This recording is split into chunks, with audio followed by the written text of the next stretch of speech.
Oi, Eliane, bom dia. Bom dia, Raíssa e Carolina, ouvintes. Oi, Eliane, bom dia.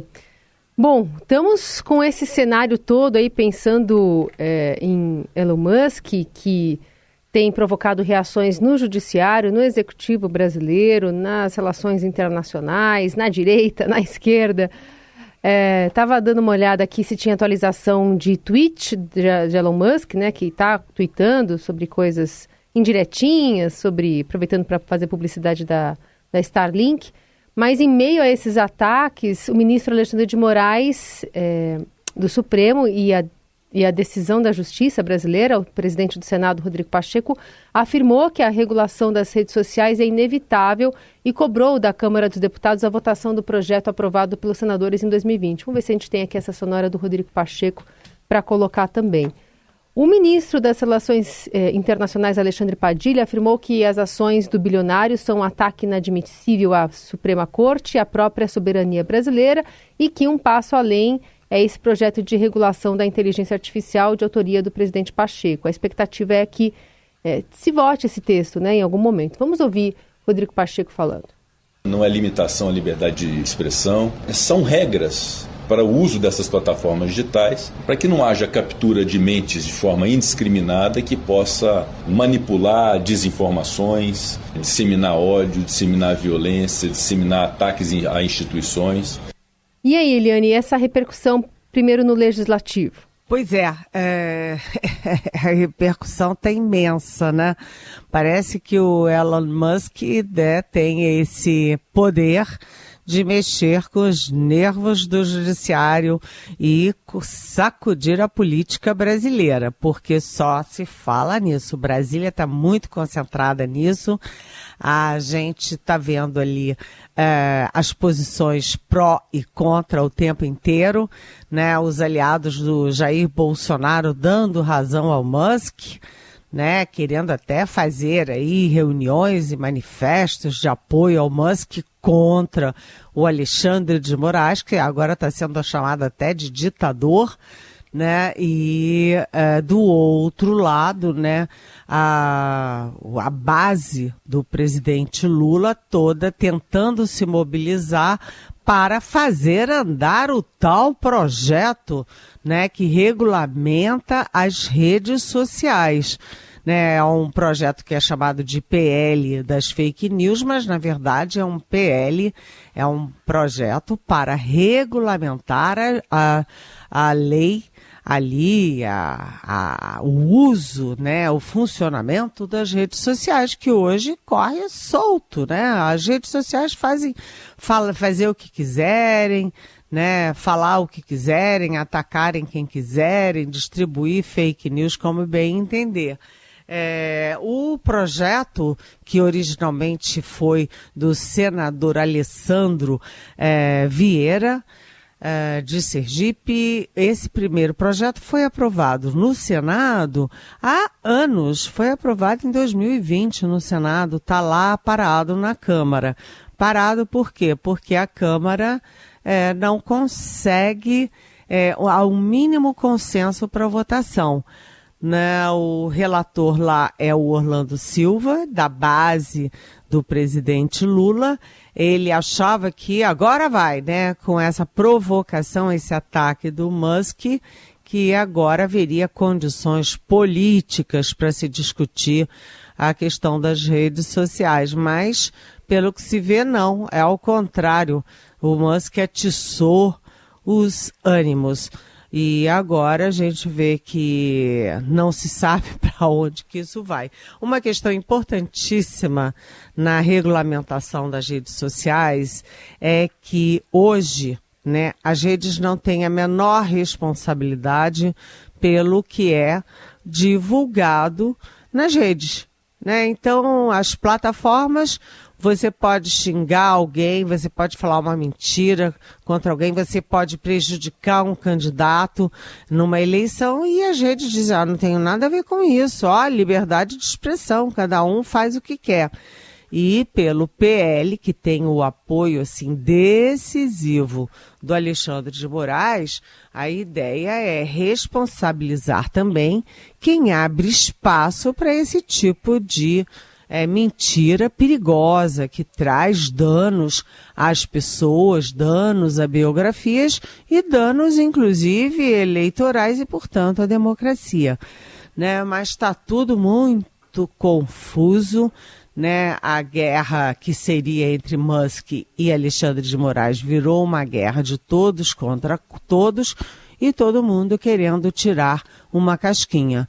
Agora a Polícia Federal entra em campo para apurar se houve crime nessas manifestações do Elon Musk. Lembrando que o Elon Musk, né, que, enfim, é radicado nos Estados Unidos, mas nasceu na África do Sul, ele é um personagem muito polêmico, muito estranho, que, como eu disse na minha coluna de hoje no Estadão, deixa um rastro de dúvidas, né, porque ninguém entendeu até hoje por que o Musk comprou o Twitter. Né, ele comprou o Twitter por um bolão de dinheiro, né? Ele demitiu milhares de funcionários do Twitter mundo afora, trocou o nome do Twitter para X, né? E só está perdendo muito dinheiro. O valor de venda do ex-Twitter, agora X, despencou, mas assim despencou ladeira abaixo. Como ele é um empresário muito bem sucedido, que tem faro para ganhar dinheiro, é estranho. O que a gente pode deduzir? Se ele não comprou o Twitter X para ganhar dinheiro, é porque ele comprou com outras intenções e objetivos. E há muita gente, mundo afora, achando que o jogo do Musk não é só ganhar dinheiro, mas sim é um jogo político, né, a favor da extrema-direita internacional. Tanto que o grande aliado dele no Brasil é o Jair Bolsonaro, que a gente ouviu aqui ontem na Rádio Eldorado, para espanto geral, né, o Bolsonaro defendendo liberdade e democracia e dizendo que a democracia está ameaçada no Brasil. Logo, ele, Bolsonaro, que articulou durante 4 anos um golpe de Estado com participação direta e ativa das Forças Armadas. Ainda bem que as Forças Armadas não entraram nesse lamaçal. Mas, enfim, temos que acompanhar o Musk, porque isso diz muito do Brasil, diz muito do Musk, diz muito das redes sociais e diz muito sobre a audácia crescente da extrema-direita internacional. Para não falar na manifestação ontem do Flávio, né, Bolsonaro também no Roda Viva. Também.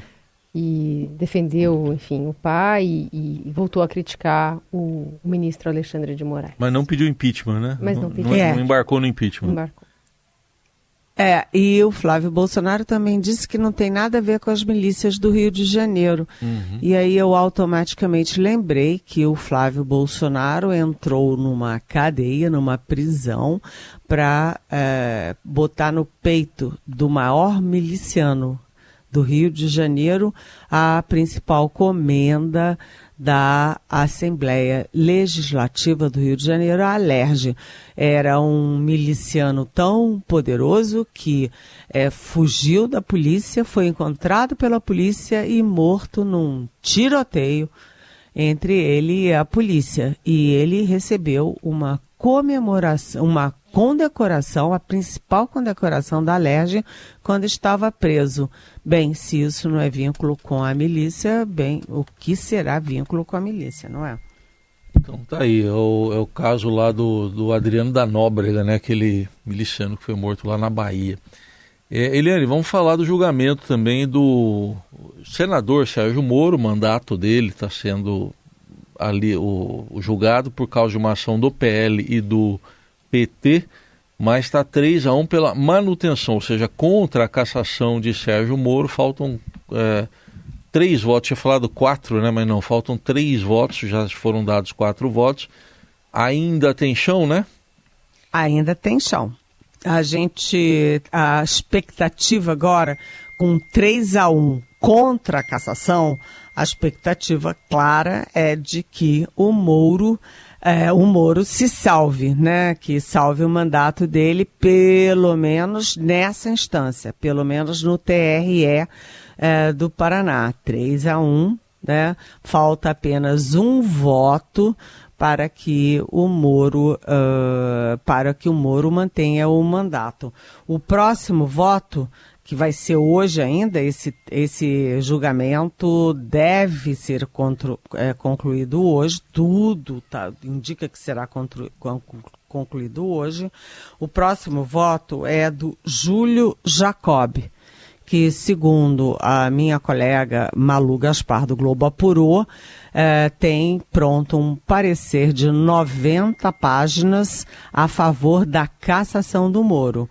Isso significa que ficarão 3-2, né? Então, o grande foco ali, a grande dúvida, o que todo mundo está, o bolão de apostas agora está em cima do voto seguinte, que é do Anderson Fogaça. O Anderson Fogaça é que pode desempatar para um lado ou para o outro, né? E ninguém tem ideia de como o Anderson Fogaça vai votar. Olha só, gente, né? É emoção até o último segundo. E depois do TRE ainda tem muito chão. Por quê? Porque dê no que dê, isso vai parar no TSE, Tribunal Superior Eleitoral. E aí, indicações de que o TSE pode empurrar com a barriga, em vez de decidir para um lado ou para o outro, vai deixar, pedir vistas, enrolar. Por quê? Porque a essa altura não tem muito interesse de lado nenhum que o Moro seja cassado. Né? A gente vê que tem mais de meia dúzia de candidatos à vaga ao Senado, até a Gleice Hoffmann, presidente do PT, que é do Paraná, já está se arvorando ali, candidata à vaga dele, etc. Então isso vai neutralizando uma solução. Vamos ver, porque o Moro não é um personagem qualquer. O Moro já foi nos píncaros da glória na época da Lava Jato e agora ladeira abaixo no pós-Lava Jato, né, gente? Eliane Cantanhede segue conosco lá de Brasília para falar sobre a situação da Petrobras. Presidente Lula aparentemente não definiu ainda o futuro do comando da estatal. Jean Paul Prats segue, mas segue pendurado, apesar de conversas, né, que o presidente teve ontem com o Haddad. Ele fez uma reunião de uns 40 minutos com o presidente Lula, falou na saída sobre os dividendos extraordinários que não foram pagos ainda aos acionistas. Vamos ouvir. A decisão sobre o dividendo, ela é um desdobramento da execução do plano de investimento da Petrobras. Então, toda a questão que está para ser debatida pela diretoria e depois pelo conselho se vai ou não faltar recursos para a execução do plano de investimentos. Então, tem duas posições. Uma posição de que o caixa da Petrobras está suficientemente robusto para não colocar em risco a execução do plano de investimento, e essas informações precisam ser prestadas pela diretoria. Então, a gente combinou um cronograma para que essas informações cheguem o quanto antes ao Conselho para que uma decisão final possa ser tomada. Haddad, que quer o pagamento de 100% dos dividendos, né? Vai aumentar aí o orçamento que tem aí para trabalhar nesse ano. É aquilo, né? É uma questão que não é uma questão só do Ministério de Minas e Energia, é uma questão da economia brasileira. Por isso que o Fernando Haddad, desde domingo, Lula está chamando o Haddad de volta de São Paulo para cá. Ontem os dois se reuniram 2 vezes e o Haddad assumiu uma centralidade no debate todo. A gente viu que o Jean Paul Prats estava com o pé fora. Na sexta-feira, a demissão dele era tida como virtualmente decidida, né, dele, da presidência da Petrobras, né, já tinha até o nome do Aloysio Mercadante como sucessor dele na presidência da Petrobras, e o presidente Lula botou um pé atrás. Ele está ouvindo muito antes, né, de qualquer decisão. O ministro Alexandre Silveira, que é ministro de Minas e Energia e, portanto, em tese, né, está acima do Prates, é quem cuida ali da área da Petrobras, ele se transformou num adversário assim ostensivo do João Paulo Prates. Né? Então, Alexandre Silveira contra o Prates, Alexandre Silveira botando ali vários condicionantes para o Lula, né? Sugerindo ao Lula vários condicionantes para manter o Prates, como, por exemplo, investimentos em fertilizantes, em gás, em refino de petróleo, enfim, meio óbvio tudo isso, mas além da briga entre os dois, o Alexandre Silveira e o Jean Paul Prats, há também as brigas, né, que já não são de hoje, são desde o início do governo, eu diria até desde a transição, entre o Fernando Haddad e o Rui Costa, que é o chefe da Casa Civil. Os dois são do PT, mas o Fernando Haddad é mais pragmático, mais aberto, tem uma visão mais liberal da economia, e o Rui Costa é a voz, né, ali é o trombone do PT dentro do governo, com a facilidade de estar dentro do Palácio do Planalto, a alguns metros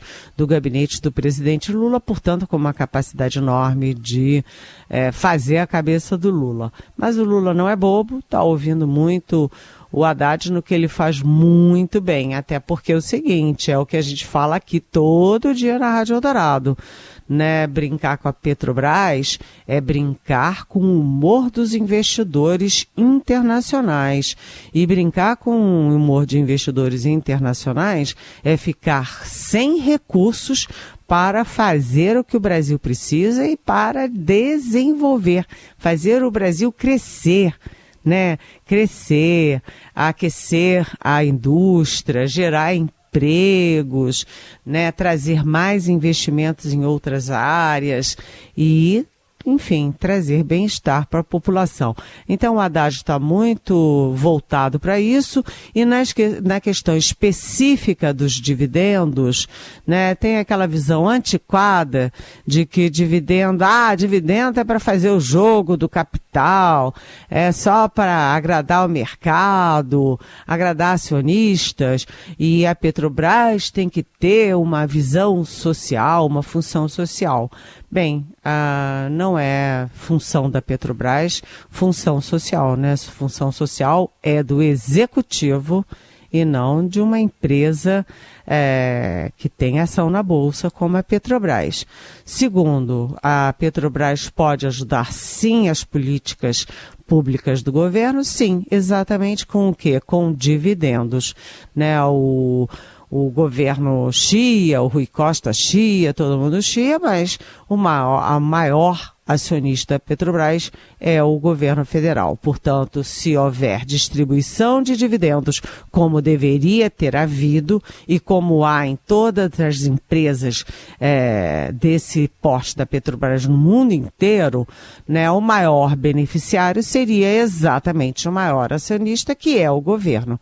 E o Haddad, que tem muita preocupação fiscal, de equilíbrio fiscal, que pensa muito em aumentar a arrecadação, ele está contando com esses dividendos da Petrobras, inclusive para compensar as perdas com a decisão do presidente do Senado, Rodrigo Pacheco, de cortar ali a reoneração dos municípios. Então é tudo muito intrincado, mas a boa notícia para o mercado e para nós todos é que o Fernando Haddad assumiu a centralidade do debate, e ele é uma voz ponderada dentro de um governo que tem muitas vozes e muitas vozes estridentes. Eliane Cantanhede, sempre conosco aqui no Jornal Dourado a partir das 9. Você pode mandar perguntas para ela pelo nosso WhatsApp, o 994811777, ou com a hashtag Pergunte para Eliane nas redes sociais. Coluna que fica disponível para você ouvir em todas as plataformas de áudio.